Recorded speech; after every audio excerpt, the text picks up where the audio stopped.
Assalamualaikum warahmatullahi wabarakatuh. Selamat pagi saya ucapkan kepada Ibu Mutia Ulfa, SEMM, selaku dosen pengajar mata kuliah pemasaran dan penjualan.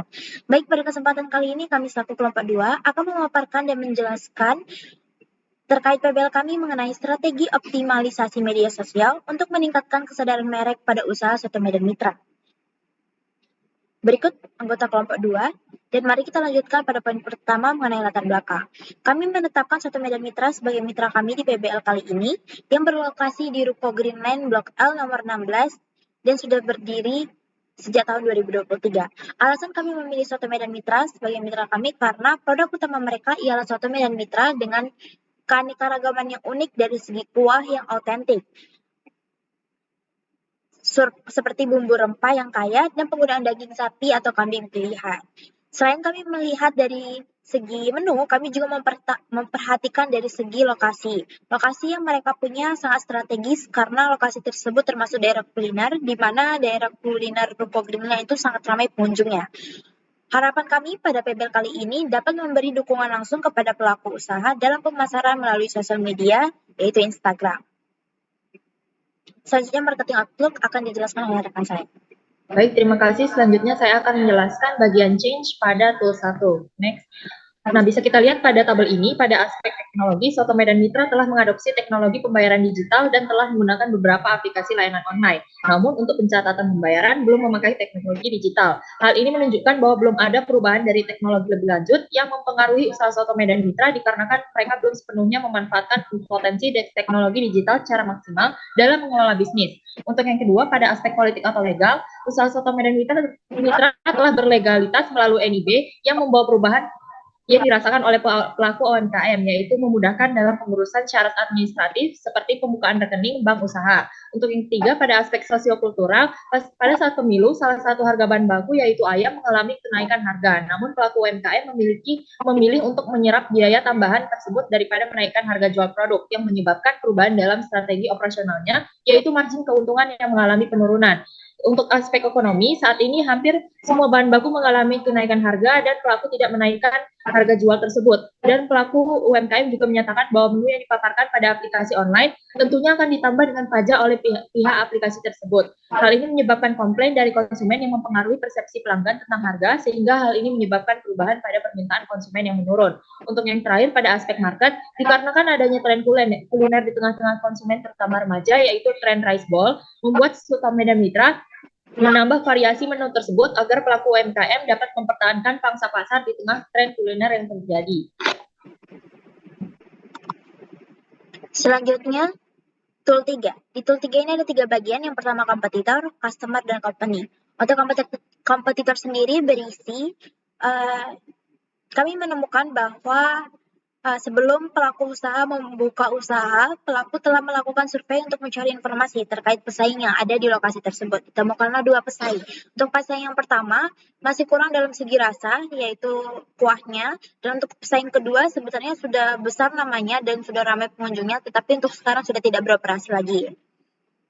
Dari hasil penelitian kami, pelaku UMKM menyatakan untuk mengantisipasi munculnya kompetitor baru adalah usaha mereka sendiri untuk tetap mempertahankan kualitas yang mereka punya dari segi rasa, kebersihan, pelayanan, kualitas, dan lain-lain. Selanjutnya di bagian customer, pelaku UMKM menyatakan bahwa sejauh ini sebenarnya sudah banyak sekali pelanggan loyal yang mereka punya, tetapi sulitnya mereka menemukan pelanggan baru atau calon pelanggan baru. Nah, upaya yang mereka gunakan ialah mempererat dan menarik pelanggan baru melalui media sosial Instagram di bagian pemasarannya. Next. Selanjutnya di company, untuk di bagian existing competence itu pelaku usaha menggunakan rempah yang berkualitas dan selalu segar. Bahan baku yang selalu diperbarui setiap hari atau 2 kali sehari, dan terdapat karyawan yang bekerja dengan pelayanan ramah atau sebelumnya sudah dididik dan melewati masa training. Di bagian stretch possibilities, dengan penggunaan bahan baku seperti rempah yang berkualitas dan diperbarui setiap hari, UMKM menjamin bahwa mereka mampu bersaing di tengah-tengah pasar yang ada dan memungkinkan untuk pengembangan varian menu jika diperlukan. Selanjutnya, pelaku UMKM mempertahankan pelanggan loyal dan terdapat peluang dari pelanggan loyal untuk memberikan rekomendasi ke para pelanggan atau teman-teman yang lainnya dan keluarganya juga. Next. Baik, di sini selanjutnya saya akan menjelaskan tool 6. Yang pertama ada Matrix Tools.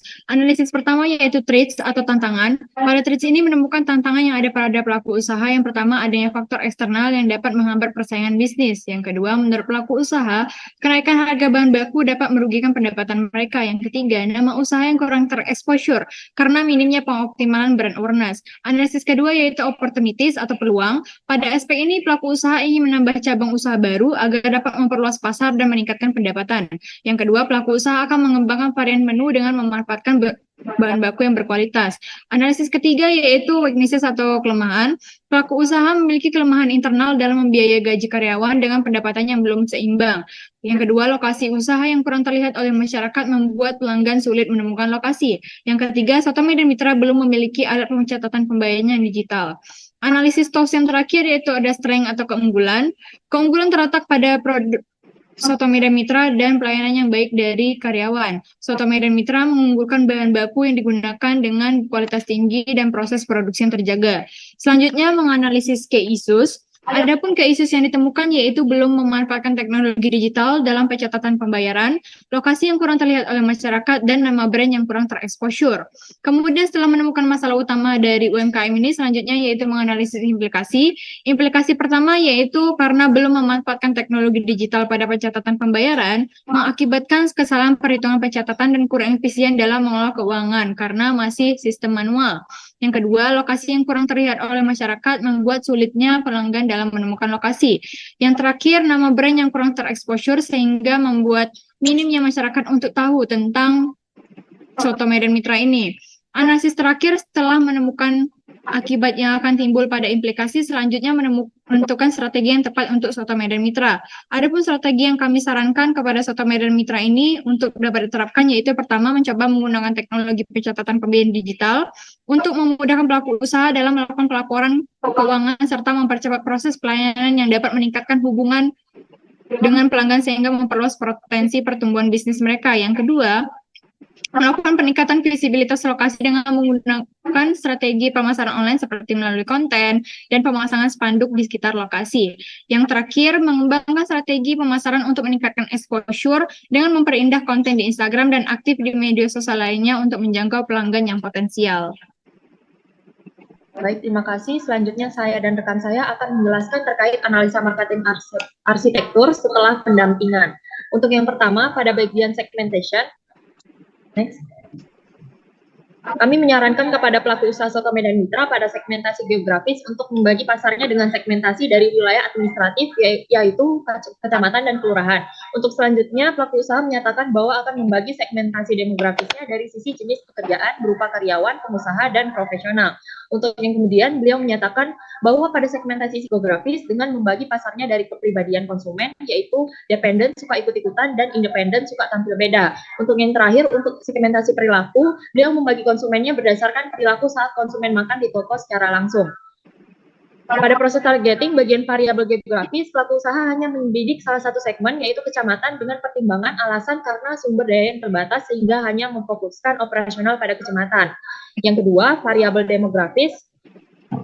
Next. Pelaku usaha hanya membidik dua segmen, yaitu karyawan dan pengusaha, dengan prioritas yaitu karyawan dikarenakan lokasi yang strategis dan dekat dengan area perkantoran. Kemudian pengusaha menjadi target sekunder. Next, untuk yang ketiga, untuk variabel psikografisnya, pelaku usaha hanya membidik kepribadian dependen, yaitu suka ikut-ikutan, dengan pertimbangan bahwa zaman sekarang sebagian besar konsumen memiliki kecenderungan untuk ikut-ikutan dan bergabung dalam tren yang sedang populer. Untuk yang terakhir, variabel perilaku ini ada dua tipe, yaitu high engagement yang berarti konsumen yang tertarik dengan proses pembuatan soto dan komposisi bahan. Kemudian tipe yang kedua itu ada low engagement yang berarti konsumen yang makan di tempat dan tidak tertarik atau memperhatikan pada proses pembuatan soto. Nah, untuk targetingnya yang diprioritaskan oleh pelaku usaha itu adalah perilaku dengan tipe high engagement dikarenakan konsumen tersebut memiliki potensi lebih besar untuk menjadi loyal dan membantu menciptakan citra positif dari usaha Sotomi dan Mitra. Selanjutnya pada bagian strategi ada positioning, di mana positioning ini merupakan penentuan posisi dengan memposisikan produk ke dalam benak calon pelanggan yang ditargetkan sesuai dengan segmen yang dipilih. Adapun kami menyarankan untuk mengembangkan positioning Soto Medan Mitra dengan membentuk fondasi strategi pemasaran yang efektif dengan menggunakan beberapa aspek. Yang pertama, itu target segmen, yaitu orang-orang yang mencintai cita rasa makanan lokal dengan menikmati kelezatan kualitas terbaik. Yang kedua, brand name. Brand name dari usaha ini yaitu Soto Medan Mitra. Yang ketiga ada frame of reference. Frame of reference dari usaha ini yaitu makanan dengan kualitas premium dan kemasan yang unik. Yang keempat ada point of differentiation. Point of differentiation dari usaha ini adalah menonjolkan rasa autentik dan kualitas tinggi dari bahan, serta proses masaknya masih mempertahankan keaslian cita rasa. Yang terakhir ada reasons to believe, yaitu penggunaan daging pilihan dan rempah tradisional untuk memastikan kesegaran dan kualitas produk. Dari beberapa aspek yang telah ditentukan, maka dapat dibentuk positioning Soto Medan Mitra berupa bagi orang-orang yang mencintai cita rasa makanan lokal dengan menikmati kelezatan kualitas terbaik. Soto Medan Mitra merupakan makanan dengan kualitas premium dan kemasan yang unik dalam menonjolkan rasa yang autentik dan kualitas tinggi dari bahan, serta proses masak yang masih mempertahankan keaslian cita rasa dengan penggunaan daging pilihan dan rempah tradisional untuk memastikan kesegaran dan kualitas produk. Dari pembentukan positioning tersebut, sehingga terciptalah tagline yang dapat digunakan untuk memposisikan Soto Medan Mitra ini, yaitu nikmati kelezatan premium, rasakan autentisitasnya.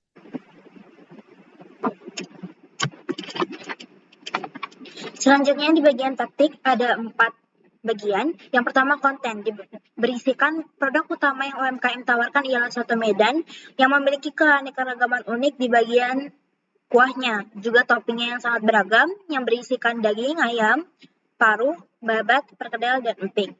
Selanjutnya untuk konteks sendiri, bagaimana upaya mereka untuk mempertahankan pelanggan mereka dan pelanggan mereka yang loyal, yaitu menerapkan sistem pembelian minimal Rp100.000 dan memberikan bonus puding. Hal ini menciptakan intensif bagi pelanggan untuk kembali membeli produk.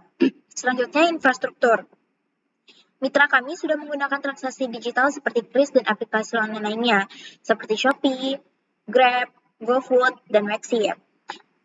Soto Medan Mitra juga sangat baik karena sudah menerapkan sikap 5S pada karyawan maupun bapak ownernya sendiri, senyum, salam, sapa sopan santun terhadap seluruh pelanggan yang berkunjung. Yang terakhir adalah tell the world, meminta kepada pelanggan yang puas untuk meninggalkan ulasan positif dan merekomendasikan produk ke teman ataupun keluarga yang ada. Baik, selanjutnya itu ada marketing mix setelah pendampingan. Yang pertama ada produk. Saran untuk mengatasi ketidaktersediaan takaran yang pasti untuk isi setiap porsi, seperti daging ayam yang diukur secara kasar, disarankan untuk menerapkan standar takaran yang jelas dan konsisten. Ini dapat dilakukan dengan menggunakan alat takar standar seperti timbangan atau ukuran per sendok makan. Selanjutnya itu ada promotion. Saran sederhana adalah memperkerjakan karyawan tambahan atau freelancer untuk mengelola media sosial dari UMKM Soto Medan Mitra. Dengan ini beban kerja terbagi, memungkinkan fokus pada konten yang berkualitas dan konsisten, serta meningkatkan aktivitas dan efektivitas dalam menjangkau calon pelanggan. Selanjutnya yaitu ada price. Saran yang telah kami berikan yaitu yang pertama ada pertimbangan untuk menerapkan kembali program reward berkelanjutan, tidak hanya saat grand opening saja. Yang kedua, program loyalitas dengan poin atau hadiah per pembelian dapat meningkatkan kesetiaan pelanggan. Serta yang terakhir yaitu diskon pada hari-hari besar atau tanggal kembar seperti 4 April 2024 atau diskon 44 adalah insentif tambahan yang efektif. Selanjutnya pada place atau lokasi, solusi dan saran yang dapat diberikan ialah perbarui informasi dengan nama yang sesuai dan lakukan pembayaran agar aktif kembali Gmail UMKM tersebut. Selanjutnya yaitu ada selling. Pelaku usaha merencanakan program loyalitas dengan peluncuran kartu loyalitas. Pelanggan setia yang berkunjung beberapa kali akan mendapatkan keuntungan tambahan seperti potongan harga khusus setelah mencapai jumlah kunjungan tertentu. Misalnya sudah berkunjung 10 kali dapat diskon sebesar 20%. Tujuannya adalah untuk memperkuat hubungan jangka panjang dan meningkatkan loyalitas pelanggan terhadap produk dan layanan. Selanjutnya ada brand identity. Dari brand identity ini berisikan tentang 2 hal, yaitu nama UMKM dan logo UMKM. Nama UMKM sendiri yang pelaku usaha buat yaitu Soto Medan Mitra yang mana didasarkan pada lokasi area penjualan saat baru pertama kali mendirikan usahanya, yakni di area Pasar Mitra. Ada tentang logo, pelaku UMKM sudah memiliki logo dari awal mereka membuka rumah makan tersebut atau UMKM tersebut, yang mana di dalamnya terdapat nilai-nilai penting yang tercermin dalam logo sebagai brand identity. Selanjutnya, brand positioning. Pada brand positioning berisi 5 aspek. Yang pertama, nilai. Untuk memastikan nilai aman dan tetap di areanya, pelaku UMKM memastikan konten yang relevan dan jadwal postingan teratur. Nah, dengan hal ini, pelanggan akan lebih mudah mengidentifikasi dan mengingat nilai yang diungkapkan dan membangun citra merek yang kuat dan teringat di benak pelanggan. Selanjutnya, keunikan. Keunikan bisa diciptakan karena menu eksklusif dengan mengadopsi citra rasa baru ataupun menggabungkan unsur khas dari masakan lain. Selanjutnya, kredibilitas. Kredibilitas sendiri timbul karena tanggapan yang baik terhadap kritikan dan ulasan positif yang dilemparkan dari pelanggan ataupun customer. Selanjutnya, berkelanjutan. Pada tahap ini, usaha yang digunakan ialah pembuatan konten kreatif dan kerjasama dengan influencer. Hal ini yang bisa membantu dan memperluas target pasar UMKM Soto Medan Mitra. Dan yang terakhir ada kesesuaian. Usaha Soto Medan Mitra sebenarnya sudah tepat dalam penyesuaian branding atau cita merek mereka, yaitu kuah soto yang kental namun segar dan perhatian terhadap kualitas bahan yang mereka gunakan sendiri. Baik, selanjutnya pada bagian value terdapat servis atau layanan. Pada setelah pendampingan, kami menyarankan kualitas pelayanan harus memperhatikan konsumen. Adapun beberapa penopang keberhasilan Soto Medan Mitra dalam kualitas layanan, yang pertama ada reliability atau kehandalan. Pada aspek ini, pelaku usaha harus handal dalam membangun kepercayaan kepada pelanggan. Yang kedua, pelaku usaha juga harus memperhatikan aspek assurance atau keyakinan. Pelaku usaha harus dapat meyakinkan pelanggan dengan pelayanan yang baik. Ketiga, ada aspek tangible atau fisik. Pada aspek ini, Soto Medan Mitra menyediakan berupa fasilitas dan peralatan yang telah terjaga dengan baik. Yang keempat, ada aspek empati. Pelaku usaha dapat merespon pelanggan secara baik, serta menunjukkan empati yang membuat pelanggan itu merasa dihargai atau dipedulikan. Aspek yang terakhir yaitu responsiveness atau ketanggapan. Pada aspek ini, pelaku usaha Soto Medan Mitra menanggapi keluhan dan permintaan pelanggan dengan cepat dan efisien.